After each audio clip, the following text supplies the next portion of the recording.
You are the master. Mind is your servant. That's the correct relationship. Sometimes I say, don't try and stop your thoughts. Allow them full range to express themselves. But don't identify. Try and see. Just be an audience to your own thinking that's going on by itself. You say, okay, I didn't order a takeaway of thoughts. Okay, they come. Eyes open. Okay. And then something panics and go, oh no, I wish, which also adds to fuel to that fire, because it's like resistance, and it seems sometimes some negative aspect of mind grows with resistance.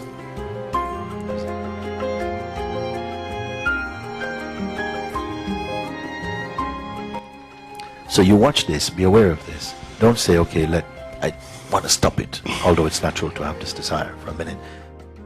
But if that desire come also, just let that join the fire like everything else. You stay out of it as much as possible. Maybe it might feel like, oh my God, this is even worse. I can't do it. This is going to really, it really is overtaking me. No, then be fully overtaken. Allow yourself to say, okay, overtake me. But I'm only permitted just to look, not to interpret, not to judge, because this is what's being pulled up here. The sap is rising, to identify, it's me, I wish I'd stop this, and the fire is crackling now, it's on full bonfire. But let it happen, and stay out of it, stay in your own neutrality. At first, like I say, it may feel like it's impossible, but then you recognize that this voice that says it's impossible is also firewood. You stay there and see. You can say, don't try to prevent. Okay, throw your best punch. Burn my world. At the beginning, sometimes the inquiry is being used more as a pacifier or a painkiller or something. So there is still, it's not true. It's as though you're looking for rescue. I don't want you to look for rescue, because then you are automatically in the position of a victim. Understand? You're just the eyes looking and the body feeling. Let the body feel the presence energetically of fear and noise and find your peace in it. How are you going to do it? By not having any desire. Don't say, no, I wish this would stop. I wish this. No, don't wish it would stop. Let it just be there. Just like you are only a visitor through your eyes alone. Be alive only through your eyes alone. And say, come, okay, keep coming. And watch the crackle. It's okay, do it. It's your way out of this. So something comes out of this experience, that you're not just going around trying to put out fires. You are simply just aware of yourself, not aware of that, because this is where the power goes. We keep wanting to change the picture. You keep wanting to change the picture, which is a projection. So don't try and change the picture or the one who is looking. Don't try and change anything. Just be present without identifying. And let the feeling take over. Be at this place at least to say, okay, what am I trying to salvage here? What am I so afraid to lose?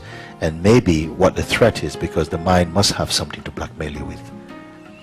And identify what this is. And often it is the fear of the loss of consciousness, the loss of existence, that maybe this will remove my existence. Then you can become a trader. Yeah. And so what happened is that sometimes it comes in you, it did here, when it said, okay, even if it meant the removal of this life, the finishing, I was ready for it. So, okay, go. Because I found something. Say, okay, see if you can remove this then. Rather than to live for the rest of my life, cowering under the threats of the mind or something. So something came there, and it's tremendous. It belongs with us. I feel it is part of the auspiciousness of being a human being, that you can come to this recognition. Then, okay, what am I striving so hard to preserve? then I open it up to the infinite. Go, do it. This is what Ramanand did, no? When he was a boy, he was visiting, I think, his uncle's house, 17 years old or 16 years old. And while he was there, alone in the room, he had a panic attack. And he felt in that moment, I'm going to die. He was so sure about it. Like, I'm going to die. He was like this. And somehow he felt, as you do growing up in India, you see lots of dead bodies. He said, okay, I'm going to help the death. So he stretched himself out like a corpse, like this. And he actually felt like death was arriving, this kind of tightness. But something inside was not a part of this experience. This is what he came to see in that moment. He said, if I'm going to die, I don't want to miss it. I have to watch what happened until the lights go out. And the lights did not go out. He found instead that there is a power there, that he could feel the full presence of his being that was not under threat. It was not going out. Something, the body was behaving, maybe the body was going blue or something like this, but something else is here that wasn't caught in this process. And it took this experience somehow maybe to shock forever the fear out of himself. And that was his moment of awakening. And some 50 years later, his body did die, actually, physically. And many wonder, where is he now? What is his state? Because he conquered death then, in fact. Because he welcomed, he says, okay, if this is my threat, then, okay, I want to see what happened.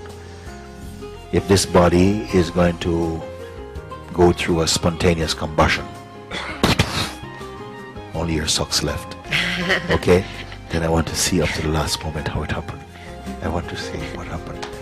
You can have this attitude, okay, this fear, okay, wake up in the morning and the show starts. And it's find yourself in this.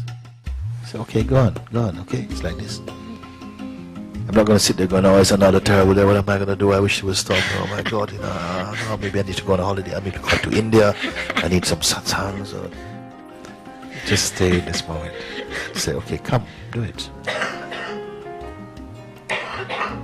I can't emphasize more strongly that encouragement to let it go through you, not you go through it, let it go through you. Just been hiding from it, I feel that I've been like cowering. And your very hiding is itself energizing it. Because because you're looking for mercy for yourself, like, please, sometimes we're praying to the mind, please be good today. Please don't show me up, please. Looking for mercy from the mind, it's not a good relationship. It's not a good relationship because you are the master. Mind is your servant. That's the correct relationship.